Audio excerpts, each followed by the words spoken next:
Hi, I'm Elena Bensona, founder of Wholistic. I've been in the field of integrative, regenerative, and energy medicine in over 20 years. Over the last 20 years, I've had an incredible experience and a gift to working with so many different people. I would say thousands of people. And every person that came in to see me, of course, I'm learning through my studies, as well as every patient that comes to see me, either for physical symptoms or emotional symptoms or any kind of spiritual work. And I do believe that our body is not a mechanical separate entity from our emotions, our mental body, as well as our spiritual body.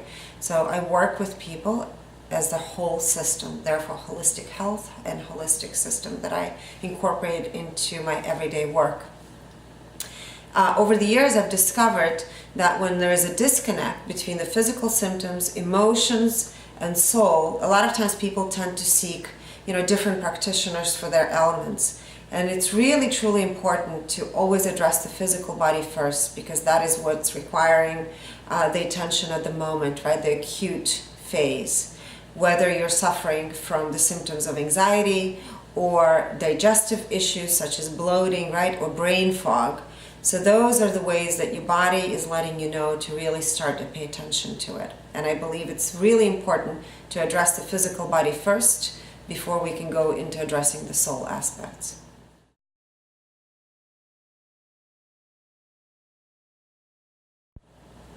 So I get asked this question a lot, and it's actually one of the primary reasons that people seek out my help.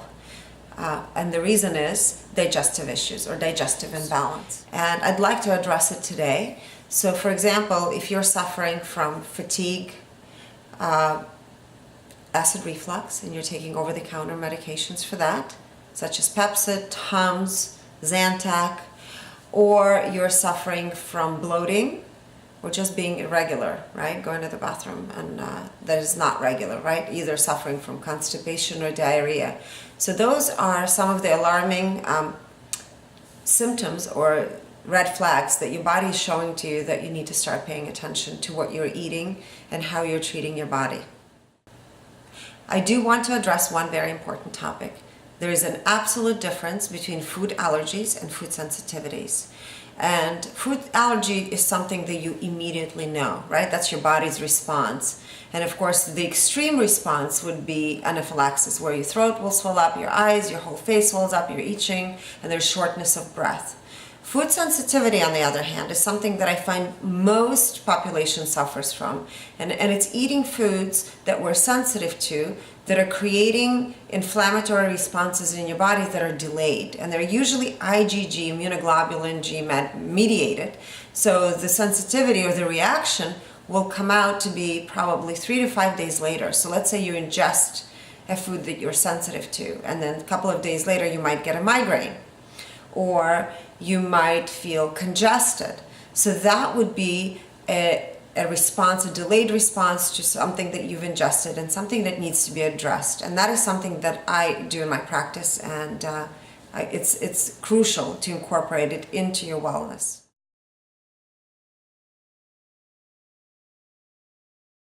So some of the things that you can do to really support your digestive process is, first of all, understanding what is in your digestive tract. A lot of times we can have offending agents like bacteria, candida, or fungus overgrowth, sometimes parasites. So it's important to know what exactly it is that you have in your GI tract, right? So we have this incredible ecosystem, right, microbiome that is, there's billions of all kinds of bacteria that live there, good and bad. So it's important to understand that there has to be a balance, right? So if you have something that's out of balance, either you need to find a practitioner in your area that knows how to test it through stool analysis, and of course there's other ways to test it as well. But it's important to understand what is creating, or what is the root cause of the symptom, and then eliminate that, and then of course work on, if you're suffering from leaky gut or gut permeability, to address issues such as delayed response food sensitivities. So there is a general group of foods that I've seen over the last 20 years that people react to, and that would be wheat, gluten is a part of it, and gluten is not a food allergy, right? It's a food sensitivity. Dairy is a huge block for a lot of people. Sugar, and a lot of times nightshades and soy. So again, those things can be checked by food sensitivity test, which is the IgG response. It's a blood test. Or there's ways, if you come and see me, there's other ways to test to see what your sensitivities are. And again, if you're not able to go see any of the practitioners, I would suggest eliminating those things out of your diet for about 6 weeks, and then slowly reintroducing one thing at a time. And then the next step would be, once you start eliminating the offending agents, the foods that you're sensitive to that are contributing to inflammatory response, is to heal your GI. So you want to look for products that have slippery elm, that have glutamine in it, and acetylcysteine. So that's to heal your GI lining, and then of course reintroducing the right kind of probiotics and the digestive enzymes to support your GI health.